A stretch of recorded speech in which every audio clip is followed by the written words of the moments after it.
This is another test for my solar panels. It's now September the 2nd. Well, first I check if all the solar panels work with my voltmeter. And then I connect them together. I point them all in all directions. That way over the whole day you get the most. This one is a new one, that's for on the roof of my caravan. And the other are all portable. Now the cables there for 7 amps, and one of these solar briefcases is 1 amp, and I have 1, 2, 3, 4, 5, 6, 7. So I have for 7 amps max of solar briefcases plus for on the roof, and that's 20 watts, so that's even more than 1 amp. So everything through one cable might be overloading the cable. Probably not, but it's better than to divide them up 50%, so you get then like 4 amps in one cable, and then the rest in the other 4 amps in the other, something more.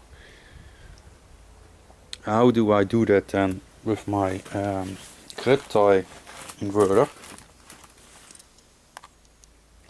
Because you will get 2 cables, what you can do in one grid tie power inverter. That's because you have banana plugs for these.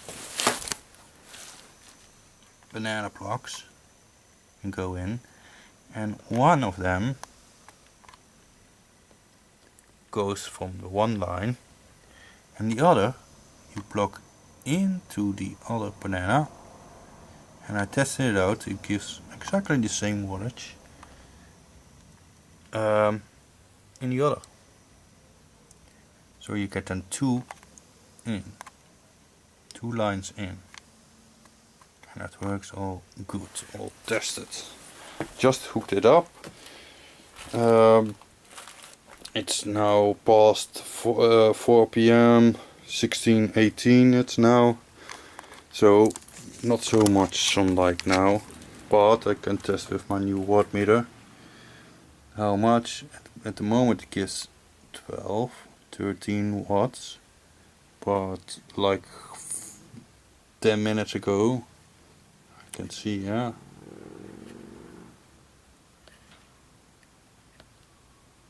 this is the lowest. The highest today, 10 minutes ago or so, is 26.4 watts. It even jumped because it was 22. And that's at 4 p.m. or so. And the strongest that's around 2 p.m. or so. So I'll switch back to at the moment.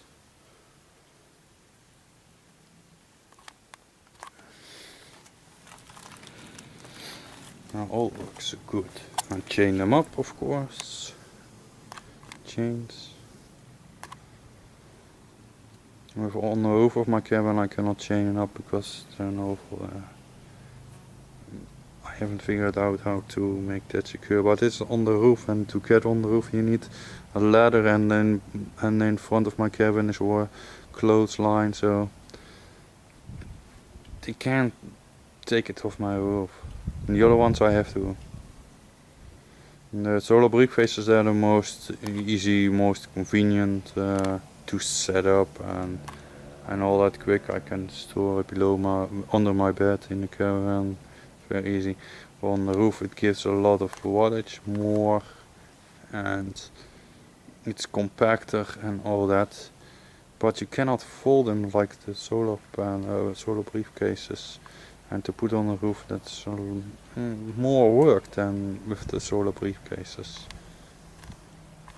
It's how you want it, and I can only do one on my roof because I don't have a flat roof.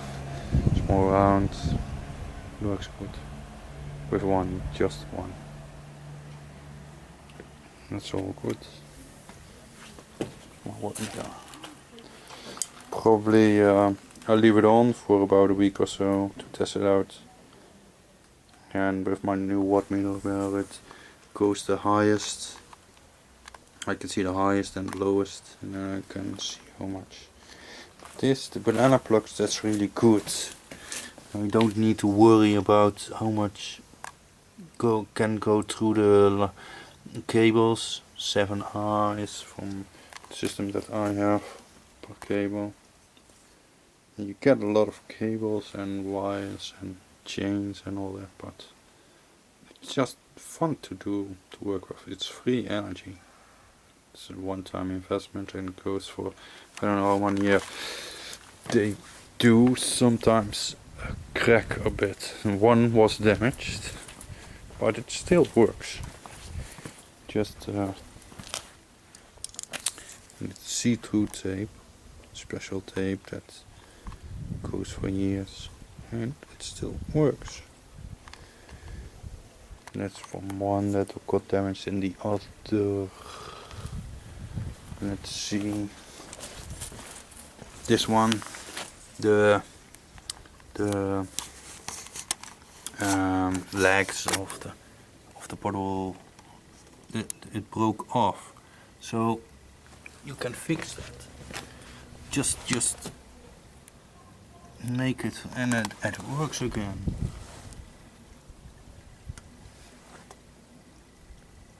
The others are all good. Of course you get sometimes like bird shit on it. It's better not to do too much cleaning while you have set it up. You can clean it before you set it up, or after you set it up, before you store it, I mean. But when you have set it up, it's better not. The rain washes it all and the wind blows the sand off. It's all good. The color, I don't know if you can see this, but there's a bit of color change, and I've seen other solar panels from others and on campsites and all that. Also with Amorpheus or polycrystalline or monocrystalline, the color is changing, but they still leave it up, so it's just a little bit wear, but then it still works. Like with the Mars rover, just a little bit of wind and it drove again. It's the same. Amorpheus is the best. The polycrystalline is the old ones that they put mostly on houses. Monocrystalline is what they use for street lights. And Amorpheus is this system, and that's for pocket calculators, that technique. It's the best. Works under low light too, fake light, it all works. Of course not so much as direct sunlight, but it works. And this is cool. Ik retired inverter.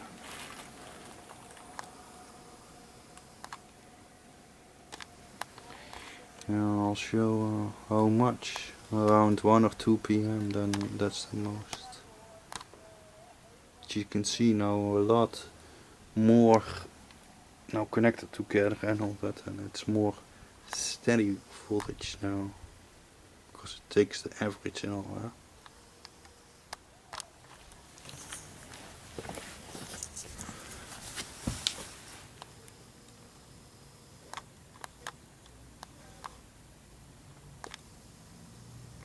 No, it's all quiet also.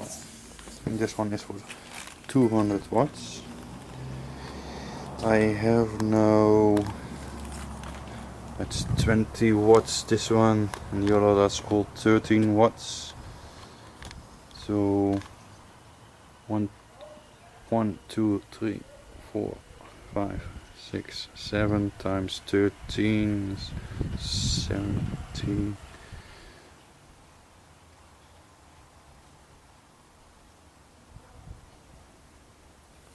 70 and 21 is 91 watts, plus this one that's 20 watts, 91 plus 20 watts,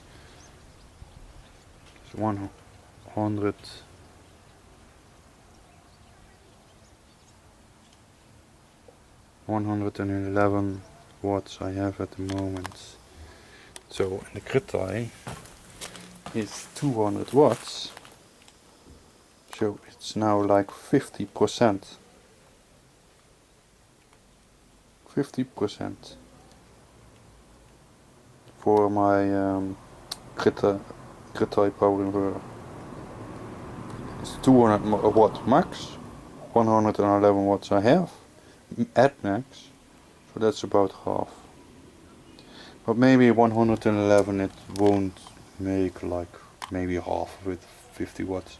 I know after 1 week testing, but it's September and cloudy.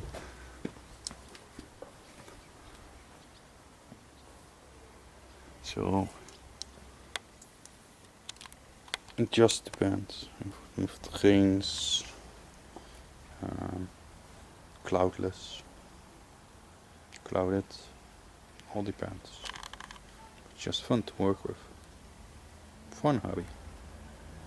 But do it one at a time. Buy one solar briefcase and wait 1 or 2 months and then buy another one, etc. Don't do everything at the same time, because too expensive then. It's a hobby, huh? You should see it as a hobby.